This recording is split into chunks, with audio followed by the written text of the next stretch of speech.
San Francisco, c'est 120 km² entouré par la réalité. Cette phrase énigmatique est de Paul Kantner, cofondateur de Jefferson Airplane, un des groupes les plus emblématiques du mouvement psychédélique. Et c'est vrai qu'à San Francisco, la réalité semble vibrer sur une fréquence légèrement différente. Berceau de la Beat Generation et de la vague hippie des années 60, la ville a toujours été à l'avant-garde de la contre-culture américaine. C'est également un symbole de la lutte contre les discriminations, qu'elles soient basées sur la couleur de peau ou l'orientation sexuelle. Plus encore que le Golden Gate ou Alcatraz, c'est cette ouverture d'esprit qui distingue la ville. Et elle se traduit aussi par un certain goût du décalage et de l'inattendu. Alors si vous voulez voir quelle curiosité se cache dans les rues de San Francisco, suivez le guide.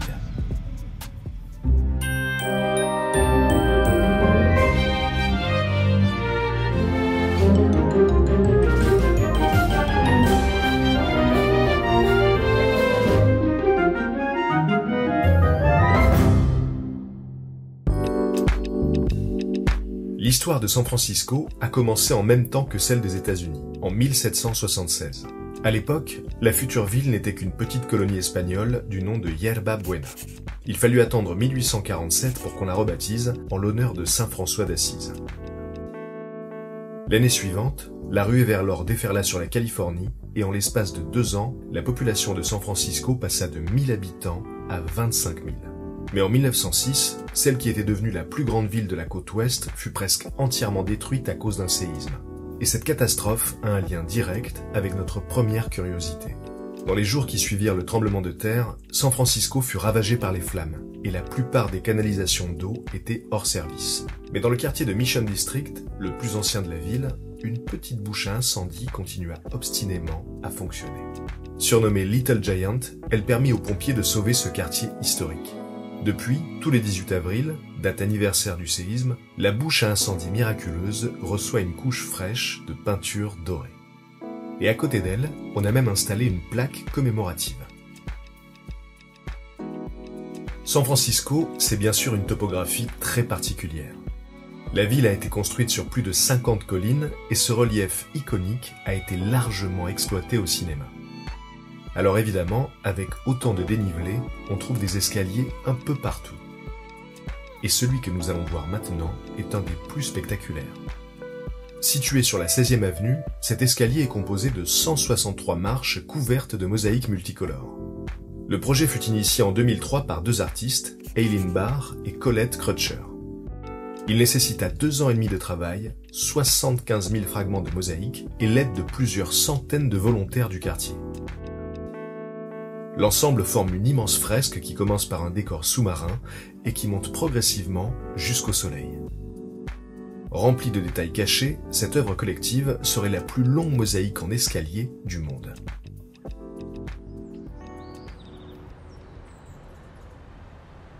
Un autre élément inséparable de l'identité de San Francisco, ce sont les maisons victoriennes.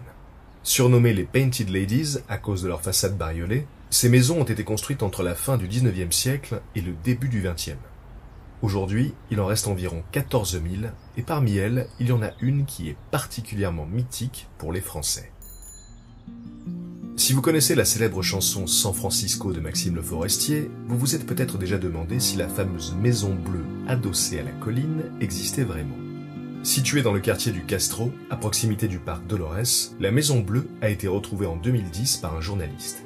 Mais à cette époque-là, elle avait été repeinte en vert.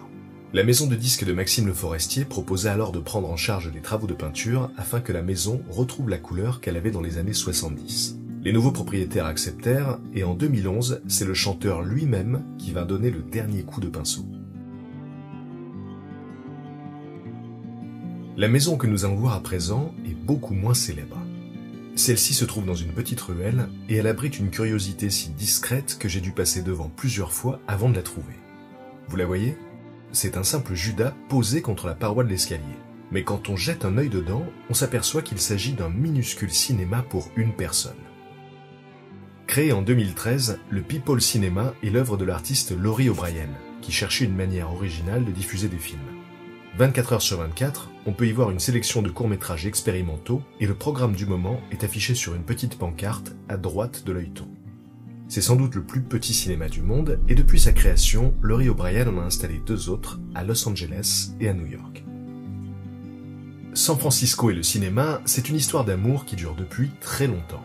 L'inspecteur Harry, Rock, Sueur froide, on ne compte plus les films qui se déroulent dans la ville. C'est donc presque naturel d'y trouver une fontaine à l'effigie de Yoda. Cette statue grandeur nature du maître Jedi a été installée en 2005 et sa présence n'est pas due au hasard. Elle se trouve à l'extérieur du Letterman Digital Arts Center qui abrite le siège de Lucasfilm.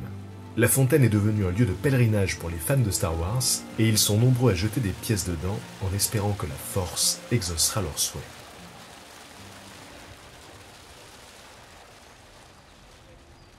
À quelques minutes de la statue de Yoda, on peut voir l'un des bâtiments les plus remarquables de San Francisco, le Palais des Beaux-Arts. Cette structure monumentale est le dernier vestige de l'exposition universelle de 1915.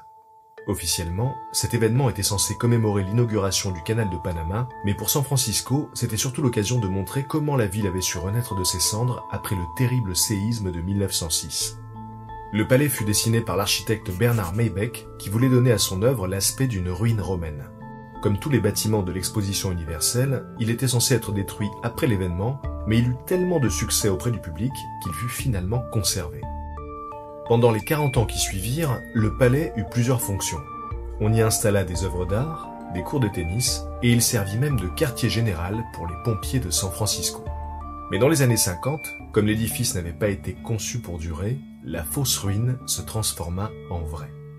On décida alors de démolir le palais et la version qu'on peut admirer aujourd'hui est celle qui fut reconstruite en 1964. Depuis plusieurs années, San Francisco est indissociable des nouvelles technologies. C'est au sud-est de la ville que se trouve la célèbre Silicon Valley, cette zone dans laquelle sont implantés les géants du numérique tels que Google, Apple ou encore Facebook. Mais de plus en plus souvent, les sociétés élisent domicile au cœur même de la métropole. Le nom de la compagnie où nous allons maintenant ne vous dira sans doute rien. Pourtant, vous avez affaire à ces services quotidiennement. Cloudflare est une société qui sécurise les données de plusieurs millions de sites et d'applications. On estime qu'environ 10% du trafic Internet mondial transite par leurs serveurs. Pour protéger ces données et les empêcher de tomber entre de mauvaises mains, il faut les encrypter grâce à des nombres aléatoires, du hasard donc. Et pour produire ce hasard, Cloudflare a installé un mur de lampes à lave dans ses locaux.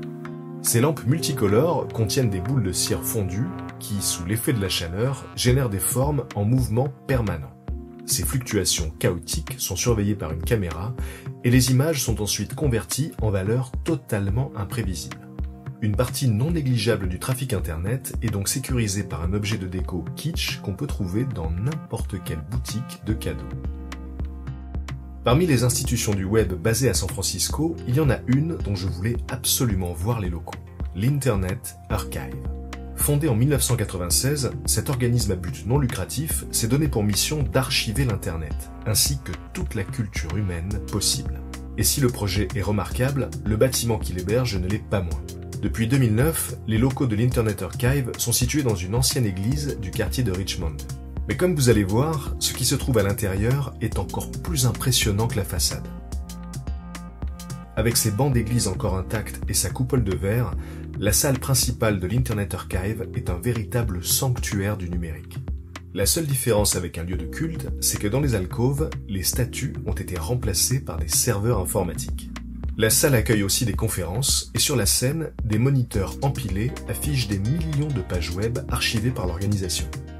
Ah, et j'oubliais ce petit détail. Sur les côtés de la salle, on peut voir plus de 120 statues en céramique. Inspirées par la fameuse armée en terre cuite de l'empereur Qin, ces sculptures ont été créées par l'artiste Nuala Creed, et elles représentent les personnes qui ont travaillé au moins 3 ans pour la société. Elles portent donc des tenues contemporaines et certaines posent avec des objets du quotidien. Avec cette installation incroyable, l'Internet Archive est sans doute le seul organisme au monde qui érige des statues à ses employés.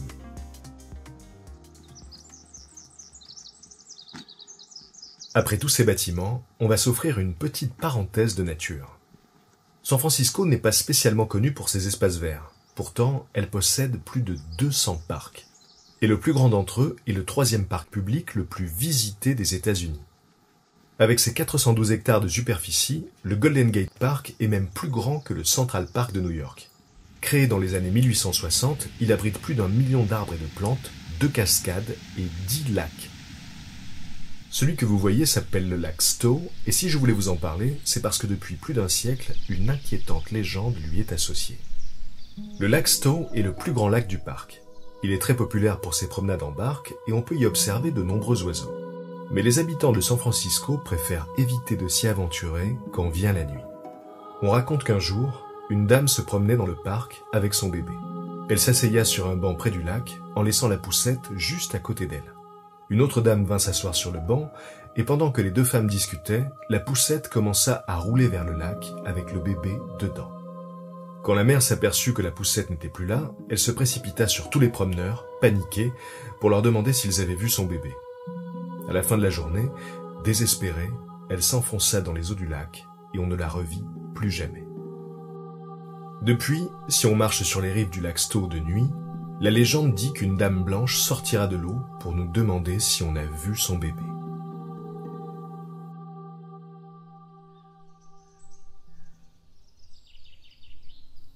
En plus de ces lacs et de ces fantômes, le Golden Gate Park contient aussi un grand nombre de jardins magnifiques, tels que le Conservatoire des Fleurs ou le Jardin botanique de San Francisco. Il y en a même un qui permet de changer de pays sans quitter la ville. Le jardin de thé japonais du Golden Gate Park est le plus ancien jardin japonais des États-Unis. À l'origine, il fut créé comme un village japonais pour une exposition universelle en 1894. Mais tout comme le Palais des Beaux-Arts, il fut conservé après la fin de l'événement. À travers ces 2 hectares de surface, on peut notamment voir des pagodes, un jardin zen et ce surprenant pont traditionnel qui est devenu l'emblème du lieu. Avant de conclure cette escale, je voudrais vous emmener dans un musée très particulier. Situé près du quartier de Fisherman's Wharf, le musée mécanique abrite l'une des plus grandes collections de machines d'arcade anciennes. On y trouve plus de 300 attractions mécaniques, dont certaines datent du début du XXe siècle. Et le plus incroyable, c'est qu'on peut toutes les essayer. Pour quelques pièces, vous pouvez par exemple faire un bras de fer contre un catcheur masqué. Vous pouvez aussi tester votre adresse, ou encore connaître votre avenir grâce à un automate 10 heures de bonne aventure. Cette collection exceptionnelle fut patiemment assemblée par Ed Zielinski, un passionné qui acheta son premier jeu mécanique dans les années 30. À l'époque, ces machines avaient pour but de distraire les gens dans les fêtes foraines, mais avec le temps, certaines sont devenues assez dérangeantes. C'est par exemple le cas des dioramas qui mettent en scène des exécutions. Les automates eux-mêmes dégagent quelque chose de troublant, surtout quand on sait qu'ils ont parfois plus d'1 siècle. Le plus impressionnant d'entre eux est l'Offing Sal, un automate rieur de 2 mètres de haut. Entre 1940 et 1972, l'Offing Sal attirait les badauds dans un ancien parc d'attractions de San Francisco, le Playland, et elle terrifiait les enfants. Aujourd'hui encore, avec une pièce de 50 cents, on peut faire résonner son rire tonitruant à travers tout le musée.